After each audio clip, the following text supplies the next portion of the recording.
What's up, y'all? It is John Joffrey with Revent Builds in Austin, Texas. So, you want to remodel your very first home, and I know what you're going to want to do. You're wanting an early 1900s bungalow, so cute, quaint, cozy, and full of design options.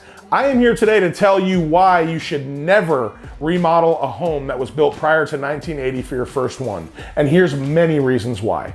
Okay, first, let's start off with homes prior to 1950. Now, these homes are extremely beautiful, especially when you're looking in the like earlier 1900s up to 1930s, maybe early 1940. This is like where there's still some Victorian homes around. There's some true craftsman homes.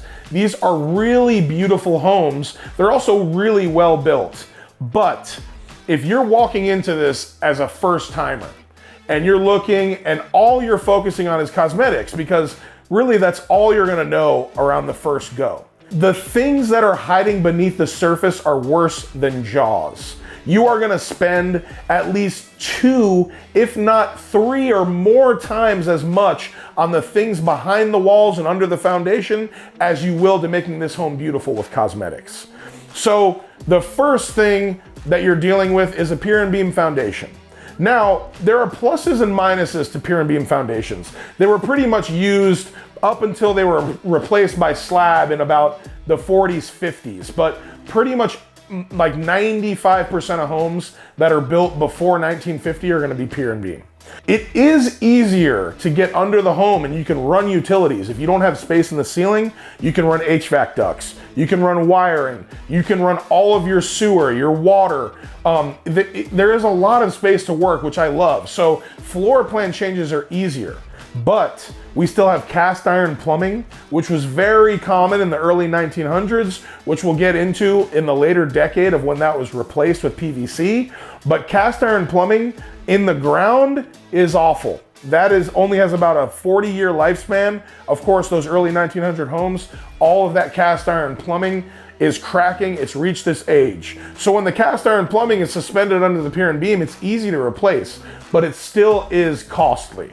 Now, the main thing about a pier and beam foundation is really the older you get, the closer to like early 1900 you get, these homes are just sitting on cinder blocks. I mean, there is so much room for error. Now, they've been standing for a long time, but when you go and you want to put new walls and you're doing additions and things like that, you might have to replace your whole entire foundation.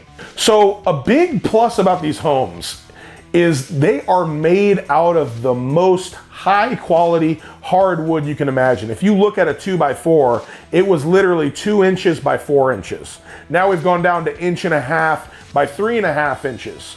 But this thing is as dense as a freaking hammer, as rock, those old studs. New studs today, they're lighter, they bend easier. So there is a lot of pluses about working with this great wood. Usually the beam section of the pier and beam foundations are in great shape. That's something that can be helpful, but remember, your house is lifted off the ground, so some of these crawl spaces, we want a minimum of 24 inches nowadays.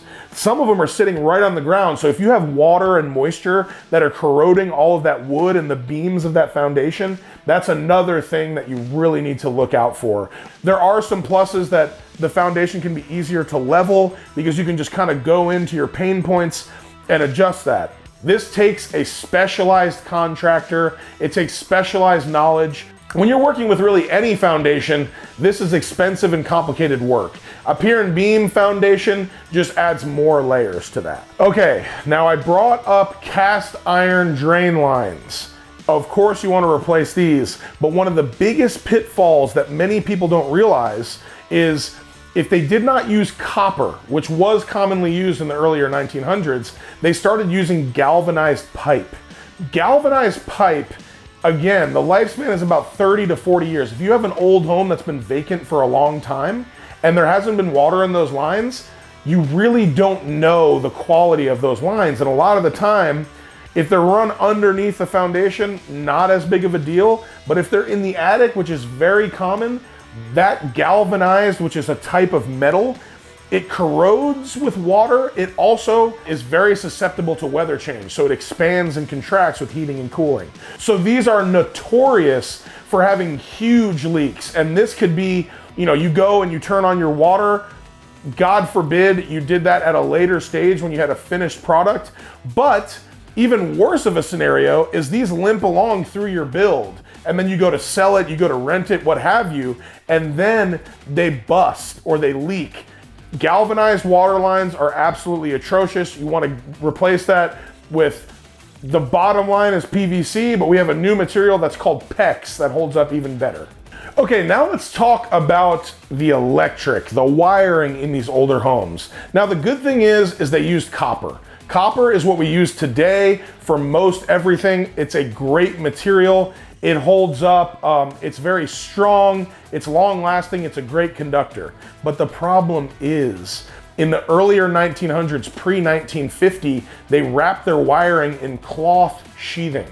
So this is literally like the same material that's made of our clothes. So when this wire heats up, it would heat up the cloth, and it is a massive fire hazard. At some point in time, especially with our new power demands, if you're upgrading like the electric panel or you're putting new appliances, things like that, it's gonna heat up these wires. That is gonna cause that cloth sheathing to catch fire, and your house is gonna burn down. If you run into cloth wiring, all of it needs to be ripped out and replaced. There's no way about it. We've already talked about the pier and beam foundation. This is a house lifted up off the ground. There's no insulation in that subfloor. All of our walls, they used shiplap in the early 1900s, which is a wood material that laps each other. It's kind of like a tongue and groove, but there's a little gap in between. They use that in place of sheetrock. They would also use a layer of shiplap, or they would use a wood siding on the outside. So you literally have no insulation in this whole home. When you are going to remodel a home from the early 1900s, we want it to be insulated.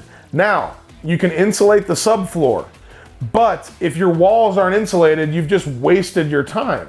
Now you put a fiberglass material inside that wall cavity. So when it gets wet, there is no way for it to dry out because the whole house is drafty. So really, it's a very advanced technique if you're trying to keep exterior siding, but it is very, very complicated, and it's not for a newcomer. So now we're moving into homes built after 1950, right up to about 1980. This is by far the worst era of American homes, and there are a plethora of reasons that could sink your ship if this was your first project. Okay, first off, a product we've all heard about, mesothelioma, asbestos. It is a product that causes cancer. And back in the day, they were just doing as best as they could to install this stuff, but it is god awful. And let me tell you, if you run into this on your first project, this is something that could certainly sink your ship. Not to mention all of the EPA requirements, the certifications, and the very, very careful handling of this product. It can just be something that is literally in almost everything that you touch. It can be in the drywall, it can be in flooring, it can be in siding, it can be in insulation. And once you peel back that onion, it is going to keep going and going and costing more and more money. Now, up at about, they started phasing it out when they started hearing about the bad effects. So really, once you get closer to 1980, there's less of it, but officially 1989, the government outlawed asbestos. So in about the 50s through the 70s, there was all these advancements that everyone was ranting and raving about. One of those was the concrete foundation. Yes, an incredible advancement from the pier and beam foundation. But the problem is here, you still have that cast iron drain pipes inside of your concrete slab now. Before, in the early 1900s homes, you can pull off the cast iron from underneath the home in the crawl space of the pier and beam. Now we have to camera all of our lines. So it's like a little spy camera that you run in the drain, locate everything, and we have to physically take a jackhammer and chip up the slab. So you're basically cutting your slab in half and all the many branches to replace that with PVC. There are some other techniques where you can put a plastic coating. They put sleeves inside the pipes, but again, these are very, very expensive and very experienced methods. Really, if you're buying a home that is before 1970 and it has a concrete foundation, and you know the plumbing hasn't been replaced, that is going to be a massive cost that's going to be on your shoulders. And you do not want that popping up on your first project. So I hope this was helpful to you. Again, if you are a newcomer, as much as it is enticing and exciting, do not start with a complex home from the early 1900s. It can cripple you and it can really prevent you from moving forward. So bite off what you can chew. Start with a more modern home, 90s and more recent, and you can knock it out of the park. All right, guys, if you found this helpful, I would love if you could like, share, subscribe. It will really help us build this channel. I love y'all for following along so far.